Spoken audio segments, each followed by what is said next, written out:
Bonjour peuple congolais. Ça dépend ya RO vous allez pour la nangai. Ngai ndoko la bino Christian Bola bien maman peuple mokozi peuple souverain, combattant résistant révolutionnaire, PNI et les politiciens non institutionnels. Bandeko na ngai to la bino loyembo ya mboka na biso pona bo expliquer biso.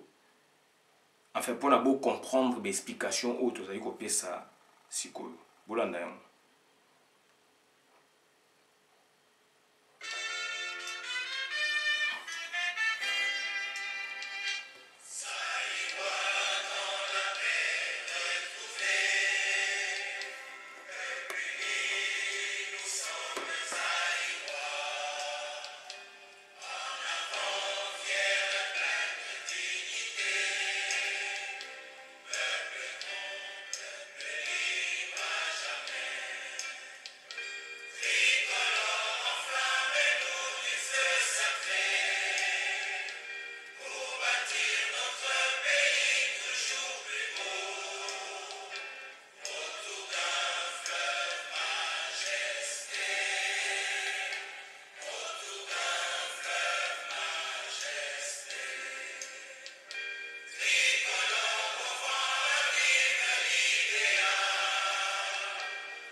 Merci peuple congolais. Tu veux parler na makambu ya Kabila nenga na parlement. FCC cash boyo clipé ndenge Nemi Moulania alobi que bayo kanaki Félix agence au pouvoir na 2023 na yeko démentir en na déjà malokuta. Bayo kanaki Félix agence au pouvoir donc na 2020. Bandeko na ngai mutu esala bongo esala na dévoila yango ngai tozali batu mibale o toloba makambo ya 2 ans ya Félix o bapesi na pouvoir Kabundu Walesa mutali bosha lobaki yaki nena ngo sur le plan prophétique na yaki na bomi yango na beza makambo lokuta ayoki yango donc na aner donc ngape na yoki yango na aner donc ça dit Félix va payer 2 ans. Après 2 ans, il faut tika bokonjwana. Na loba ki yango année passée. Bandi konanga makambo tozali ko loba il faut bolandaka yango donc na loba ki yango année passée. Na luki vidéo wana mena 80 puisque donc na yaki moi retard na enfin moi butu na ute musala donc so na vandile ka on a une vidéo wana na bimsa partie o na loba ki j'ai contredit Pasteur Kabundu Walesa ngai Christian Bola bien mamba peuple mokozi peuple souverain. Puisque source ya joie qui information aye nango ko kosa yo ye kuna na cadre prophétique que nzamba la kisi boye na ye ngapeta na joie information na joie information bien après mais ya ke nango na sens ya prophétie ngana ke nango na bieza malokuta. Donc, information, place il y a joué qui, place n'a pas joué qui. Donc, Félix va signer un accord il y a 2 ans à pouvoir. 2 ans où il y a une année au 2020. C'est quand même logique. Nemi Moulania a dévoilé, mais a bomi bino date. Bazali mais content na Félix Bajo au Canada, ça c'est vrai. Ça c'est leur problème. Ba bomana ba choix ni tali bisoté. Félix Alani Nzela Oyo à Lukaki. Donc, mais du moins, sur la date, je suis venu pour l'obé la peuple, date est à l'okuta. Puisque c'est en 2023, bon, Makele ni Bauchep Sosiko. En 2023, ils ont encore le temps. En 2023, donc, en 2023, bon, bango ba silika siko. Bajo ba disposition, bajo ko za siko yo. Ndekonanga ezali 2020 Oyo. Mais les politiques, bah oui, ça va dévoiler une des clauses, il y a pacte na bango, il y a accord na bango, bah bimisi moko, il y a durée, il y a temps, durée, il y a mandat partiel, il y a Félix. Mais bah même bino na durée mandat total, il y a quinquennat. Quinquennat, bah, ça Félix, donc ça dit 2 ans. Donc, à 2 ans, il fallait Félix te expliquer une fois que ça n'a malade, Moko Boye, ou Boye a créé donc empêchement Moko Boye pour que Atika Bokonjouana. Mais Félix a Boye Kotika Yango Yango va comme la position où. Bande Konangai, Toluba Yango, Nanaluba Yango, na dénoncé Yango. Na donc, c'est-à-dire, oh, Némi, Alubeza Mamalukuta. Alubi vrai, mais pas sur la date. La date c'est 2020 et non 2023. Puisque sur les années 2023, donc ça dit il n'y a pas de problème. Ils ont encore du temps. Si c'est pour 2023, ils ont encore du temps, donc il n'y a pas de problème. Et tu es quoi ça vient du chouchou que boue baké donc ça dit bande konangai Hippolyte Kana menenga koti na parlement nenga koti na parlement aina liwa oyo boyebi oyo ezalaki na présidence de la République et yé na kata parlement congolais bien sûr bato wana pe bavotaki bango te donc ndenge bato bakufaki na présidence mawa liwa donc baliwa eyé na kati ya parlement eyé na niveau ya sénat eyé na niveau ya assemblée nationale bandeko na ngai oyo aza mato ya koyoka ayoka oyo aza motema kondima andima toyebisaki bino obeminako babeti ye azali donc entre la vie et la mort bolakisa biso place obeminako asabimi mais bokomona mutu mosusu ayebi information te akocritique akoloba n'importe quoi depuis biso toloba obeminako ifallait abima alobake non makambo bola lobi eza lokuta wapi obeminako depuis nga naloba wapi obeminako obeminako Hippolyte Kana ndenge ayaki wana ayanga kozala pemeni na ye puisque c'est un sénateur. Donc bandeko nanga c'est très important makambo toyebisa bino donc ça dit toza un régime moko ezali ya bien te Hippolyte Kana ndenge azali wana donc c'est à dire aye kotia pression na eloko oyo alingaki abetaka loboko na mesa alingi so koyoka Félix na mutu ya mboka te puisque bayokanaka 2 ans yango ekoki o Némi Muloni azali koloba da bakanda pona ozela eloko ekoya dans 3 ans na 3 ans nana aza komaîtriser avenir il y a 3 ans après nana aza komaîtriser avenir il y a 3 ans oyo ekoyaka nana mutu moko te. Et donc ça dit bakoki kozala disposition mais pas de cette façon donc ça dit bandeko nanga soyez logique raisonnons simplement clairement vous avez la réponse pour moi que alobi makama bien mais a kosibino pour la date est 2023 te ce que c'est 2023 donc il y a encore 3 ans baza tant na bango baza makama bela au sala ba stratégie ming peut recréer par exemple na bité que naza ko apuyango donc là on est donc pédagogue tout ça quoi balakisi parce que le bibo était pour se comprendre était pour se comprendre était. Donc ça dit bande onanga c'est très important. Ba bloko mususu o ba politicien africain ou congolais bazo sala soki ezali na mboka poto nde do bango ba démissionner puisque akoya pe kokosa te aomeka pété. Mais tellement chez nous buzo bezali ya trop donc ça dit mutazo lo bazo kosa polele mais l'équipe na ba chaîne je pas vu quelqu'un contredire. Il y a 3 jours, un article Master Moa qui poste Marama 2023 tant Némi a sa déclaration na sena beza Marama lokuta nga beau raisonner Marama 2023 il y a encore 3 ans bango pe mutu batie Félix bango baza na armée baza Marama belé bako banga te baza na temps na bango puisque bayebi que dans 5 ans Félix a ça bango pouvoir dans 5 ans ils ont encore du temps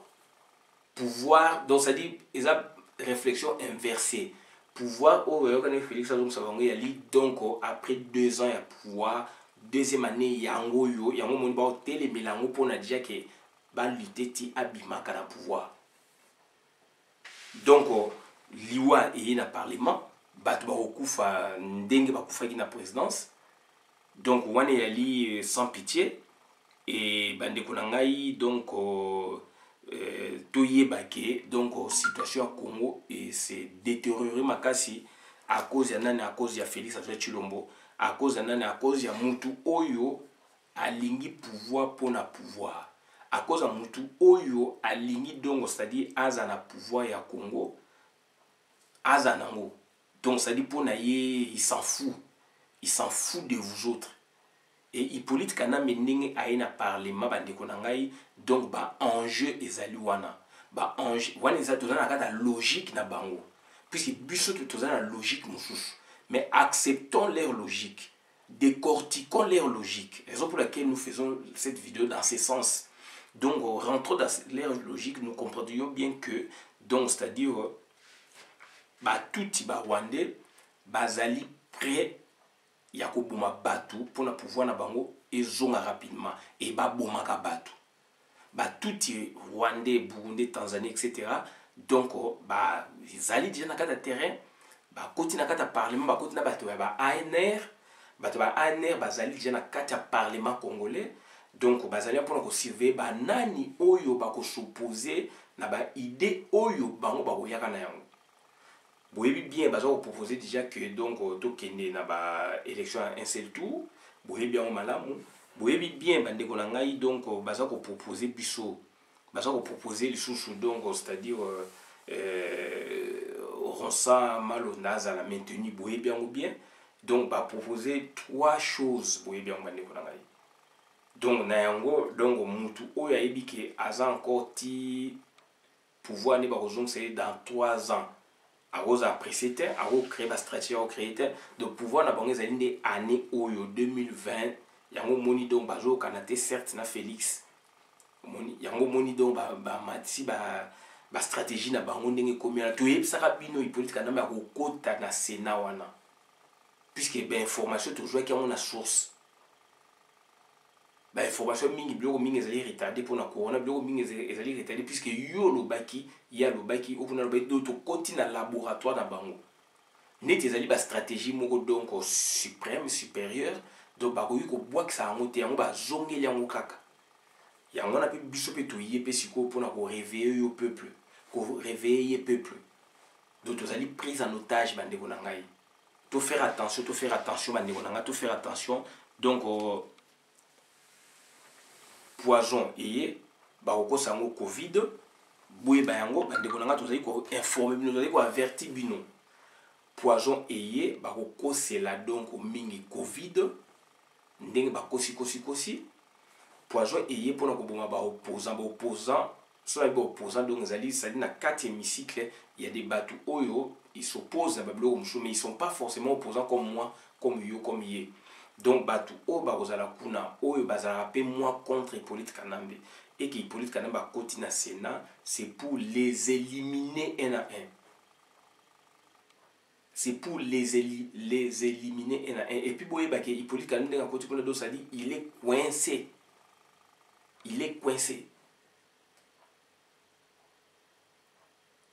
coincé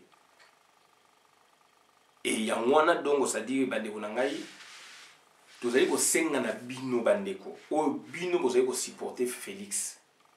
bozonga na nzela tozali ko senga na Félix azonga na nzela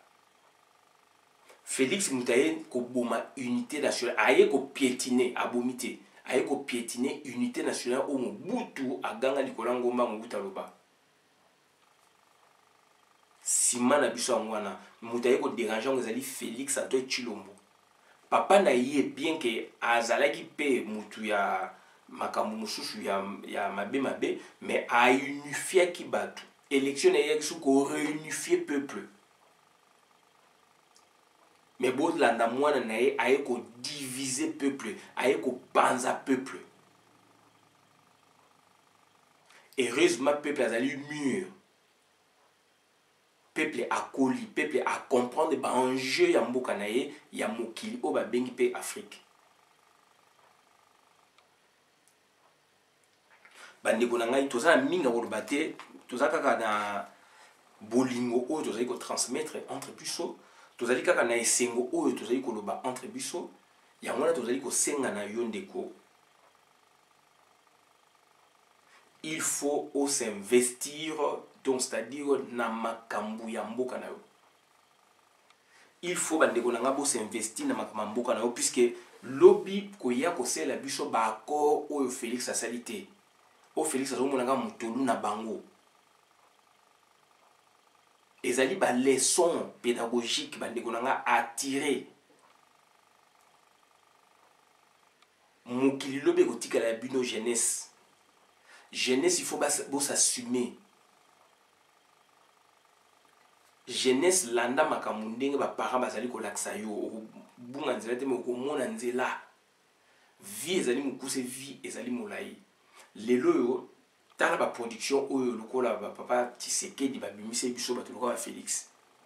et à travers Félix bato mi bakwei parce que baza na confiance à papa atangi ke mwana pe faza mayele koleka même papa alors mwana azali atangi te aboyaki kelasi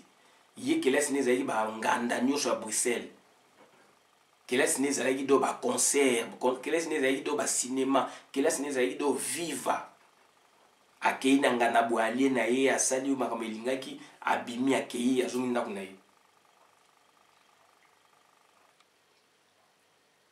mais yo mutu tala ndenge confiance otiaki tala ndenge soki ebandi kobebisa yo ebandi kolia yo na kati ya nzoto osatandaki te Hippolyte Kanambe akoki kosannonce Hippolyte Kanambe ye wana akomi donc c'est-à-dire na kati ya parlement na bino ya Congo bozali kolobaki ndenge akoti wana donc c'est-à-dire à confirmer Félix c'est son président lui il s'en fout lui c'est un stratège na côté lié ça c'est la pédagogie puisque surtout bito kota ba angle ya raisonnement bongo te bandeko nanga tokosa eloko moko te tokose comprendre te il faut to laksa bino importance ya ba acteur et non forcément ya Hippolyte Kanambe. Hippolyte Kanambe cette fois-là c'est un acteur ya politique à lelo et donc azali ko jouer et en face na ye donc azali na ba ki bola bola o ba ki bola bola so ba côté esprit ba leki l'esprit mais ba tieni mbongo ndeko na ngata ba tieni mbongo liboso ba bomi mayele na yo yo mutu abwanya okoma zoba etango okoma zoba bato ba kobenga yo bololé to fingité to za koloba donc ndeko na ngai c'est très important donc ça dit jeunesse il fait à préparer pour tout éviter ba catastrophe oyo oyo Félix Antoine Tshilombo asali parce que ateki mboka na biso monani ateki yango polele et sikoyo donc ça dit mboka na biso moyen se développer zate likolo ya Félix Antoine Tshilombo et que lelo yo a community fier puisque moi si ya kitoko apesa kaka oyo ya zanango comme valeur. Donc Félix Antoine Tshilombo donc a community fiko fier vis-à-vis na ba wande d'où yango moni donc c'est-à-dire ba komi ko benana ba community ko benana et dans l'entretemps Hippolyte Kanambe a koti kuna pona otia pression a yena conteneur ya poison Sénat Assemblée nationale parlement komi mouroir bande konanga boye ba yango ba date na bino ko kufa ezali programmé depuis apparition ya Hippolyte Kanambe na kati ya Sénat congolais ba date na bino ezali programmé ya baliwa puisque a une mission a une conteneur ya ba poison bande konanga voilà makamoto ya ko bisa bino to sengi na bino bolingo boboto to na kati na bino to sengi na bino bozala prudent parce que situation ezali catastrophique bozala prudent parce que accord FCC cash basala ki yango ba kanisa ki yote congolais basala ki yango ba kanisa ki yote puisque vous allez mutu ya munoko na bango nazo parler na ba congolais donc basala ki yango te pona ba satisfaire yo basala ki pona mabumu na pona ba intérêt na bango donc yango wana bandeko nanga biso tozali ko benga de tout le vœu une troisième voie et ya epunza bango donc voie militaire epunza bango bandeko nanga epunza bango bandeko nanga donc bandeko nanga voilà FCC cash ezali 2023 ezali 2020 avec corollaire ya avec malheur où ezali koya donc c'est-à-dire poison ezali contenir poison ezali donc c'est-à-dire mouvoir et changer destination donc ezala qui présidence de la République place bato bazali kokufa bazali programmé à mourir sikoyo comme nakati ya Sénat les gens sont programmés à mourir. Voilà bandeko nanga otoya ko sabina ngwana to suki abola na vidéo malamu na compte communauté ngai Christian Bolabia maman ba peuple moko peuple souverain combattant résistant révolutionnaire PNI PNI et les politiciens non institutionnels. Merci.